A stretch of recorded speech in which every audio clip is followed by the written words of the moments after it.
Bonjour, c'est Florent. Alors, dans cette vidéo un peu plus personnelle, je vais te parler de comment sortir de la zone de confort ensuite à mon podcast récent sur le sujet.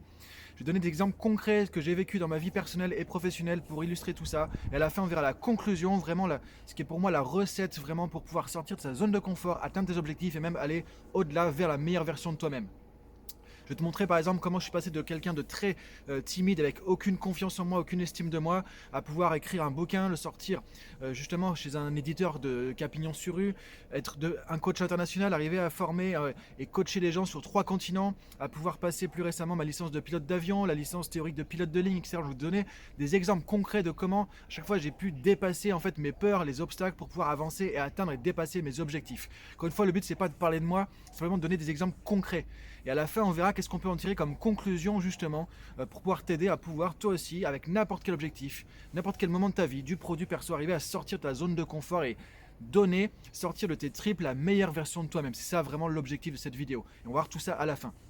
Alors du coup, comme je disais en introduction, ce qui est important de comprendre, c'est que voilà, moi j'ai vu vraiment comme deux épisodes dans ma vie. En fait, il y a avant la PNL, et encore une fois, c'est pour ça que j'enseigne la PNL aujourd'hui, c'est pour ça que je prêche la PNL entre guillemets. Encore une fois, il y a d'autres méthodes, c'est pas la panacée, c'est pas de la magie, simplement c'est moi ce qui m'a changé ma vie, ce qui a révolutionné ma vie, ce qui m'a aidé à changer toute ma vie personnelle, professionnelle, à faire qu'aujourd'hui, voilà, j'ai une vie qui est en adéquation avec mes valeurs, avec qui je suis, entre ce que je fais, comment je vis, etc. Et du coup, c'est parce que j'ai utilisé ces outils, la PNL, le coaching, justement, dans ma vie personnelle et professionnelle. Donc c'est pour ça que j'ai envie aussi de partager ça.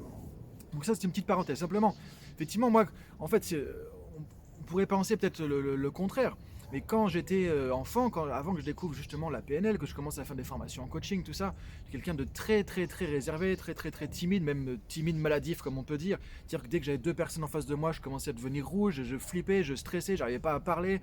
Quand je récitais des poésies, je commençais à pleurer, les autres se moquaient de moi, tout ça. Donc j'ai vécu des trucs comme ça. J'ai vécu des situations pas faciles, pas évidentes quand j'étais enfant. Et justement, c'est pour ça aussi que j'ai développé des potentiels aujourd'hui.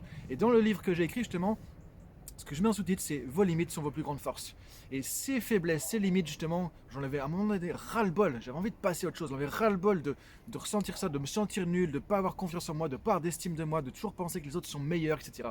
Et ça, je l'ai vécu. Et je peux dire, du coup, on peut en sortir aussi. Et c'est quand, justement, j'ai découvert après la PNL et le coaching que là, j'ai vu qu'il y avait une autoroute devant moi, qu'on pouvait changer et que c'était possible. Que c'était pas foutu et que n'importe qui, et aujourd'hui dans la conviction profonde, n'importe qui peut évoluer, peut changer, peut grandir, peut atteindre ses objectifs. Les limites qu'on se met, elles sont dans notre tête, c'est nos croyances limitantes et on peut les dépasser. On va voir justement à la fin de cette vidéo, à travers les exemples concrets que je vais te donner, comme la clé vraiment que tu peux utiliser pour faire ça. Donc effectivement, je partais quand même d'assez loin. Encore une fois, il y aura toujours mieux que nous, il y aura toujours plus fort, plus ceci, plus cela, et toujours moins ceci, moins cela aussi. Donc il y aura, faut pas se comparer aux autres, c'est pour donner aussi une idée simplement de d'où je suis parti. Et effectivement, alors, au niveau de la zone de confort, première chose que j'ai fait au niveau de la zone de confort, bah déjà quand j'ai commencé à me former au coaching, parce que je suis quelqu'un qui avait pas de confiance en moi, pas d'estime de moi, je me trouvais beaucoup plus nul. Et du coup, je me sentais aussi dans le syndrome de l'imposteur quand j'ai commencé à faire du coaching en me disant mais les gens vont voir que je suis nul, que je suis pas bon, que je suis un imposteur, que ceci, que cela. Et en fait, ce qui est intéressant, c'est que plus je voyais que ça marchait, plus je voyais que ça fonctionnait, plus j'ai pris confiance en moi aussi. Et j'ai utilisé du coup la PNL pour pouvoir vraiment évoluer et changer par rapport à ça. Et je peux vraiment vous le dire, c'était un gros travail pour arriver où je suis aujourd'hui, là d'où je suis parti, parce que je vais pas tout raconter, mais du coup c'était vraiment, j'étais pas vraiment entre guillemets loin sur la case de départ, quoi. Euh, et donc, quand j'ai fait ces formations, c'est là que je me suis dit, il y a des possibilités, c'est possible. Encore une fois, il y a eu du boulot derrière. Et alors, ce que j'ai fait, c'est que, voilà, exemple de sortie de ma zone de confort, par exemple, bah, c'est quand je suis parti en 2008, en voulant devenir enseignant PNL avec Michael Hall, qui est un des grands auteurs de la PNL aujourd'hui, qui a écrit plus de 30 bouquins sur la PNL, sur le coaching. C'était à Auckland, en Nouvelle-Zélande. J'ai fait une formation d'enseignant PNL avec lui. C'était 17 jours non-stop, 9h du matin, 9h du soir. Là, je suis sorti de ma zone de confort. Et c'était en anglais. Et là, du coup, je me retrouvais quasiment le seul Frenchie sur place, avec par contre des grands pontes de la PNL du coaching. Donc j'ai appris énormément, mais tous les jours, c'était le stress, c'était l'angoisse, la panique. Et ils nous mettaient en situation tout de suite, notamment de parler en public, parce que du coup, c'était une formation d'enseignant en PNL. Et moi, ça a toujours été ma plus grande hantise, par exemple, parler en public. Et aujourd'hui, j'adore parler en public. Et je pense que j'apporte des choses en parlant en public. Et je le vois dans mon feedback au niveau professionnel. Mais c'est un truc qui m'a toujours hanté, en fait. Et les premières sorties de zone de confort aussi, c'est quand j'ai commencé à faire des conférences. Juste 2 minutes avant, je me disais mais qu'est-ce que tu fous? Qu'est-ce que tu fous? Pourquoi tu fais encore une conférence comme ça? J'étais flippé, je me disais mais je vais me louper, ils vont se foutre de ma gueule, ils vont me dire que ce que je fais c'est nul. Et en plus je fais une conférence sur le coaching, l'efficacité, donc si je suis pas efficace, que j'ai pas mes émotions, c'est encore pire. À la rigueur, je parle, je sais pas, euh, d'une activité, peu importe laquelle. Mais du coup, là, je parle d'efficacité, de performance, de communication. Donc, si je suis nul en communication, nul en performance, que je suis complètement nul dans ma conférence, je vais être encore plus nul. On va se foutre encore plus de moi. Et c'est les peurs que j'ai eues pendant très, très, très longtemps, dès que je prenais la parole en public, dès que je faisais aussi des formations. Quand j'ai commencé à donner des formations, j'ai eu à chaque fois des gens très compétents, très pointus, motivés, exigeants. Je me disais, merde, comment je vais faire? Est-ce que je vais y arriver? Et à chaque fois, c'est passé. Et pourquoi? Parce que chaque fois, parce que j'avais ces peurs, je me suis dépassé justement. Je me suis dit, ok, j'ai ces peurs-là, il y a ça qui peut arriver, comment je peux transcender pour faire le mieux possible pour surtout pas me retrouver dans cette situation pourrie que je voyais dans ma tête. Et du coup, ça a été une force, un moteur à sortir de ma zone de confort, transcender ces peurs, ces limitations en me disant à chaque fois ça va pas le faire, ça va pas marcher. Et je voyais tous les trucs négatifs qui pouvaient arriver. Et du coup, je me préparais. Et du coup, j'étais beaucoup plus haut que je pensais encore ce que je pouvais faire dans la situation. Donc les premières formations, quand j'ai fini ma formation d'enseignant en PNL, qui était déjà un gros morceau, donc du coup 17 jours à l'étranger, en Nouvelle-Zélande, à l'autre bout du monde, en anglais, 9h du matin, 9h du soir, avec des ponts de la PNL, finalement ça l'a fait. Et je m'étais donné comme objectif, si je suis certifié enseignant PNL, je vais faire un saut en parachute. Et du coup c'est encore une fois une zone de confort où je suis sorti. Parce que moi j'ai toujours été un flippé de la vie, entre guillemets, comme on disait. J'avais peur de tout, mais vraiment j'avais peur de tout, le moindre truc. Qu'est-ce qui va se passer, qu'est-ce qui va arriver, si je me fais mal, machin, etc. Et donc du coup j'ai fait ce saut en parachute, ça m'a mis la tête à l'envers, mais je me dis c'était génial. Et là j'étais fier de moi, je me disais ok, je reviens en France, je suis enseignant en PNL, en neurosémantique, certifié par Michael Hall, un des pontes de la PNL aujourd'hui, et en plus j'ai fait mon foutu saut en parachute. Ça c'est un exemple. Ensuite, quand j'ai commencé mon activité professionnelle avec tout ça justement en 2008, c'est pareil, j'ai commencé les formations en indépendant, faire du coaching. Et là où je suis sorti de ma zone de confort après, c'est quand j'ai commencé à voir, je pouvais travailler à l'étranger. Quand j'ai commencé à travailler au Maroc. Donc je suis arrivé, par exemple, la première fois que j'ai travaillé à l'étranger, je suis allé au Maroc donner des formations de PNL. J'étais jamais allé au Maroc de ma vie, j'avais jamais donné de formation à l'étranger encore.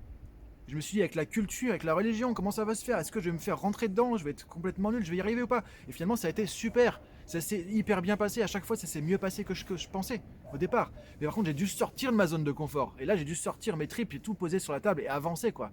Et j'avais pas le choix. Et c'est pour ça que j'ai réussi dans tout ça. Parce que j'avais pas le choix. Je me suis mis dans des situations où je devais me challenger tellement pour gérer la situation que du coup, j'avais pas le choix de me planter. Et c'est là que j'ai pu transcender ces peurs et avancer.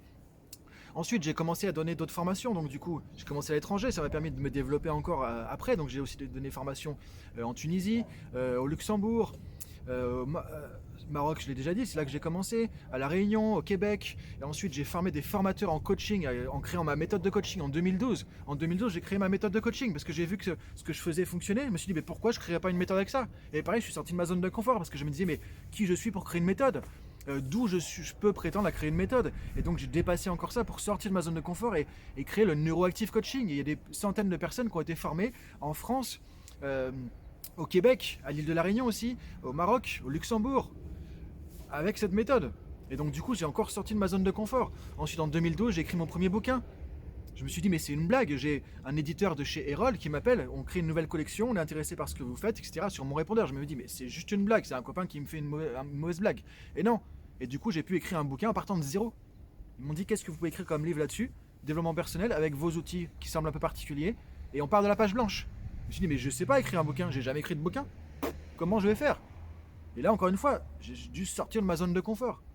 Je me rappelle, il y a des nuits où j'étais au Maroc, dans un riad, j'étais en formation la journée, et le soir, j'écrivais mes pages de bouquins. Et j'ai procrastiné, j'ai eu peur, je me suis dit ça va pas marcher, ça va être nul, je vais pas y arriver. Comme tout le monde, comme toi peut-être aujourd'hui. C'est pour ça que je partage tout ça, pour te dire, à chaque fois j'ai flippé, à chaque fois je croyais que j'allais pas y arriver. À chaque fois je me disais mais je vais me louper, mais ça va pas être bon, ça va pas être... À chaque fois effectivement. Et c'est parce que j'ai fait ça aussi que ça a réussi. Parce que j'ai eu ces doutes, parce que j'ai eu ces peurs que ça a marché aussi. Parce que du coup je me suis dépassé. Et j'ai sorti des ressources que j'aurais jamais pu imaginer sortir de moi.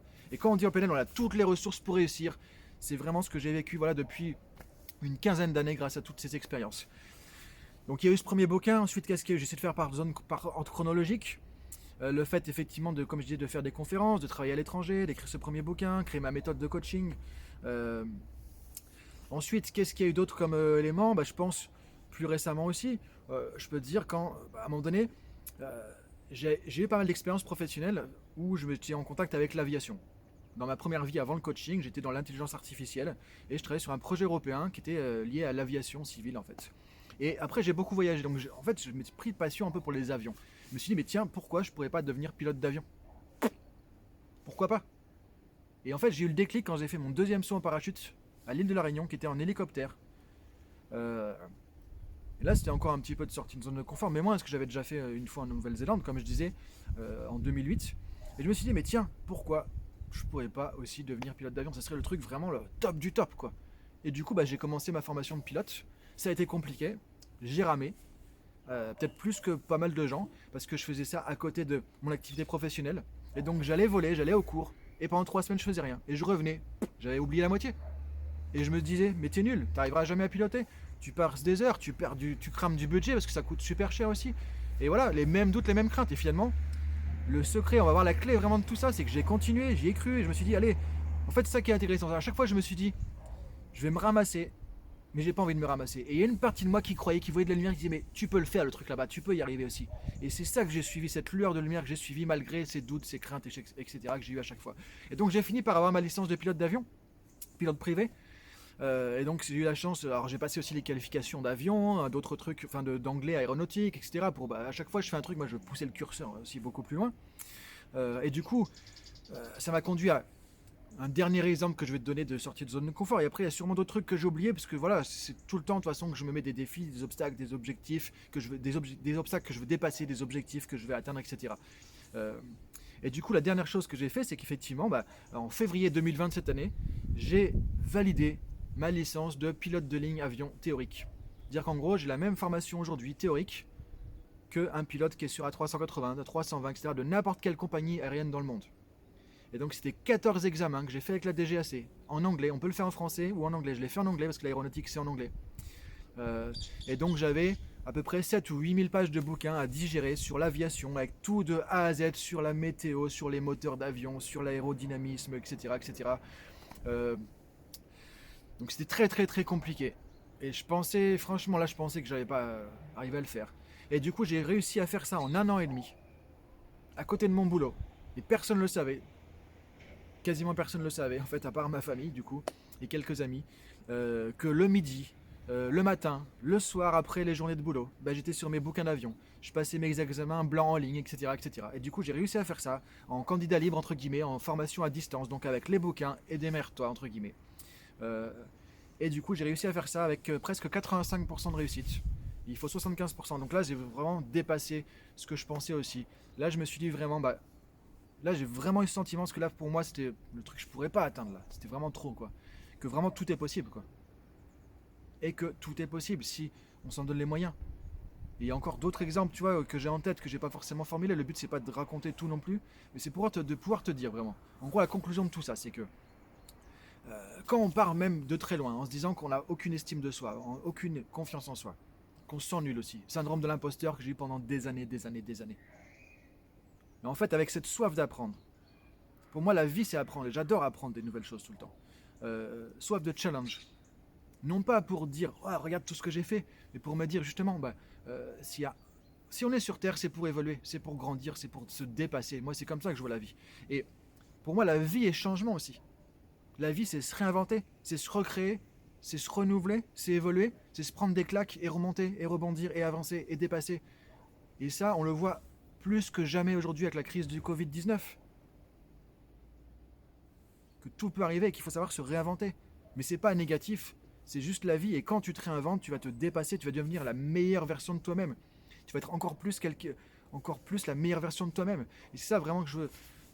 La conclusion que je voudrais t'amener, et j'ai pu accompagner des centaines de personnes, comme je disais, en France, en Belgique, en Italie, au Luxembourg, Maroc, en Tunisie, à La Réunion, au Québec, en Martinique. J'ai pu accompagner des centaines de personnes. Je l'ai vu dans des cultures différentes, avec des nationalités différentes, sur des endroits différents, des gens qui ont des modes de vie complètement différents. Et ça fonctionne.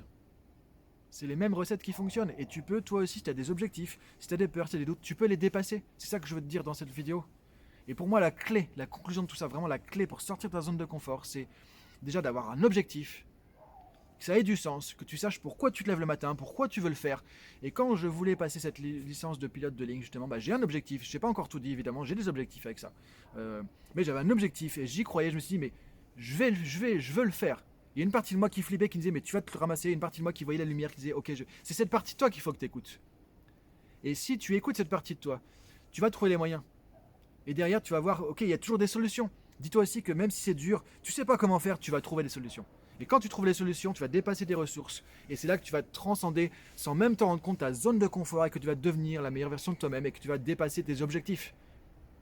Donc si tu veux plus d'infos là-dessus, je remettrai le lien en dessous de la vidéo sur YouTube, un podcast avec des vidéos de contenu justement pour t'aider à dépasser ta zone de confort. Donc voilà, c'est plus de l'inspiration, du partage d'expérience aujourd'hui.